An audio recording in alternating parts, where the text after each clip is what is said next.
नमस्कार दोस्तों, आज हमारे चैनल केशव का कैप्सूल में आपका फिर से स्वागत है।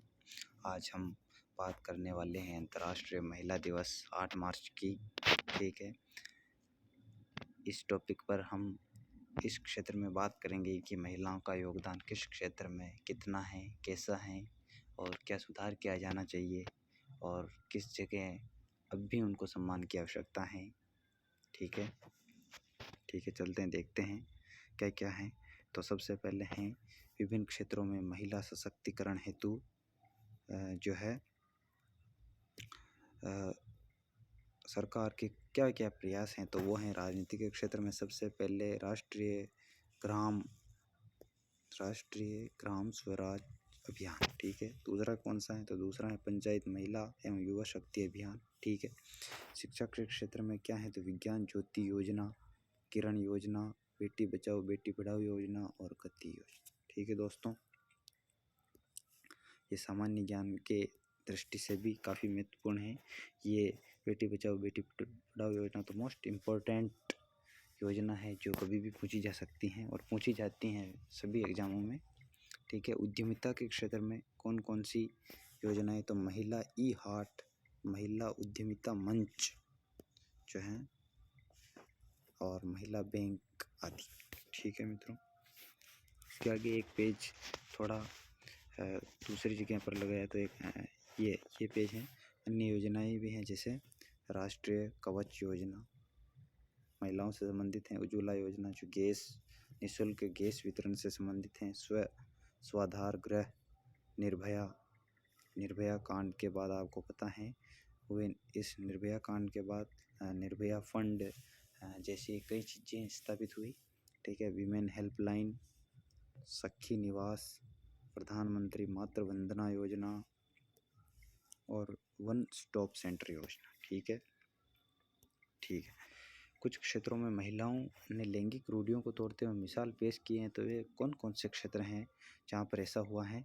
तो उसके लिए हीराबाई लोबी ने सामाजिक सेवा, तुलसी घोड़ा ने पर्यावरण, अवनी चतुर्वेदी ने रक्षा, मेरी कॉम, निखत जरीन, अवनी लेखरा, हरमनप्रीत कौर, साक्षी मलिक, अदिति अशोक, पीवी सिंधु ने खेल, टेसी थॉमस, सुजाता राम दोरई ने विज्ञान व प्रौद्योगिकी, सुधा मूर्ति ने उद्यम, वाणी जयराम, सुमन कल्याणपुर, सुभद्रा देवी ने कला क्षेत्र में उपलब्धि हासिल की हैं।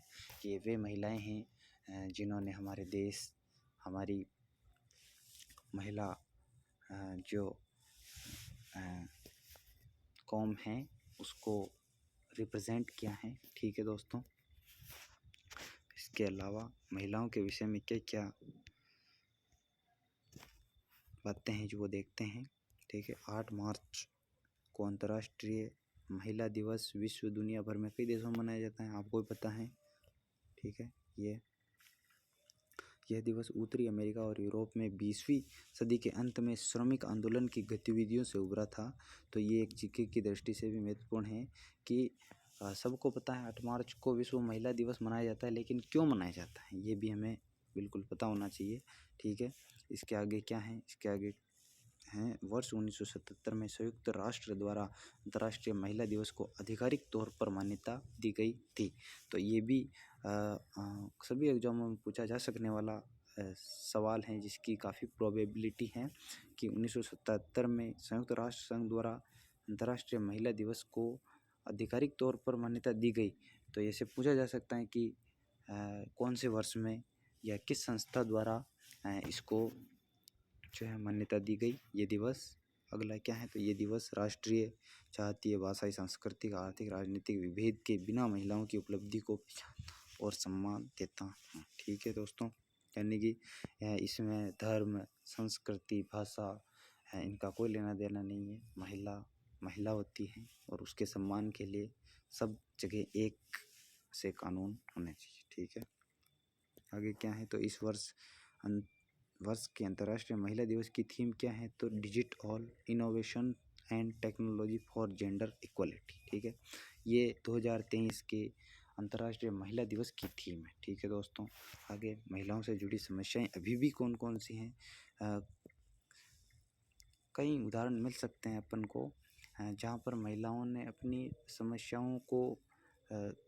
समस्याएं न मानकर उनको अवसरों में तब्दील कर मिसाल पेश की है। लेकिन अभी भी कई क्षेत्र हैं जहाँ पर महिलाओं को सम्मान की, कार्य की और समानता की ज़रूरत है। तो कार्य के रूप में अ, अ, एवं सीमा, राजनीतिक भागीदारी, शिक्षा का स्तर, स्वास्थ्य की स्थिति, निर्णयकारी निकायों में प्रतिनिधित्व, संपत्ति तक पहुँच आदि क्षेत्र या विषय हैं जिन पर महिलाओं की पुरुष के बराबर पहुँच नहीं है। ठीक है।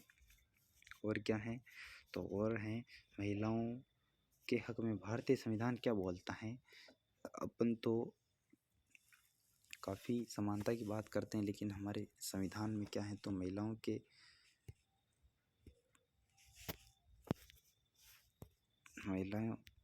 हक में क्या है, तो महिलाओं के हक के लिए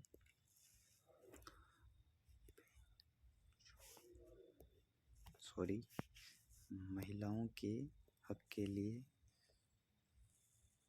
देखिए ये क्या है, महिलाओं को लिंग के आधार पर भेदभाव नहीं किए जाने और विधि के समक्ष समान सुरक्षण अनुच्छेद 14 का मूल अधिकार प्राप्त है। यानी कि उनसे कोई भेदभाव नहीं किया जा सकता है। ठीक है। इसके आगे क्या है, तो इसके आगे है संविधान में प्रत्येक नागरिक के लिए मूल कर्तव्य निर्धारित किया गया है कि वह महिलाओं की गर्भ के विरुद्ध प्रचलित अपमानजनक प्रथाओं का त्याग करेगा। यानी कि सती प्रथा और अन्य ऐसी प्रथाएं हैं जो महिलाओं के सम्मान को ठेस पहुंचाती हैं या महिलाओं के अधिकारों के विरुद्ध हैं, उनका यहाँ पर निषेध किया गया है उन चीज़ों को। ठीक है। उसके आगे भारत में महिलाओं के अधिकार से जुड़े कानून और अधिनियम कौन कौन से हैं, तो अनैतिक व्यापार या निवारण अधिनियम 1956, दहेज प्रतिषेध अधिनियम 1961, राष्ट्रीय महिला आयोग अधिनियम 1990 और घरेलू हिंसा से महिलाओं का संरक्षण अधिनियम 2005 और महिलाओं का कार्यस्थल पर लैंगिक उत्पीड़न अधिनियम 2013। ठीक है।